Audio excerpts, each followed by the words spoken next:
Hi மக்களே, இன்றைக்கி என்ன வீடியோ அப்படின்னு பார்த்தீங்கன்னா மின்ட் சிக்கன் கறி எப்படி செய்யணும்னு வாங்க பார்க்கலாம்.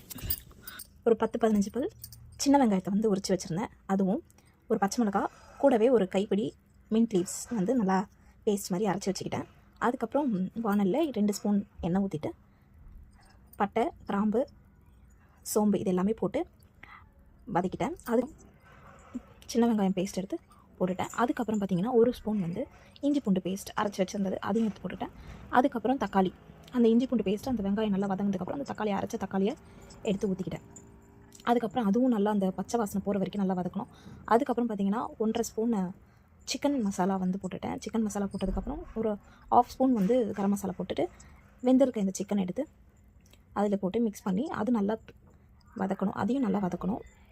அதுக்கப்புறம் ஒரு ஸ்பூன் காஷ்மீரி சில்லி பவுடர், அப்புறம் ஒரு 1/4 ஸ்பூன் பவுடர், அதுக்கப்புறம் தேவையான அளவுக்கு உப்பு போட்டு நல்லா வெந்ததுக்கப்புறம் நல்லா அந்த கிரேவி பதத்துக்கு நல்லா வந்ததுக்கப்புறம் ஆஃப் பண்ணிடணுங்க. லாஸ்ட்டில் கொத்தமல்லி கொஞ்சம் போட்டு இறக்கிட்டேன். அவ்வளோதான். இது வந்து நம்ம எவ்வளோ அந்த வெங்காயம் தக்காளி அந்த இது எல்லாமே பேஸ்ட் போட்டு வதக்குறோமோ அவ்வளோ கிரேவி வந்து செம்ம டேஸ்ட்டாக இருக்கும். நான் வந்து 2 பேருக்காக தான் செய்கிறேங்கிறதுனால நான் வந்து குவான்டிட்டி எல்லாமே கம்மியாக போட்டிருக்கேன்.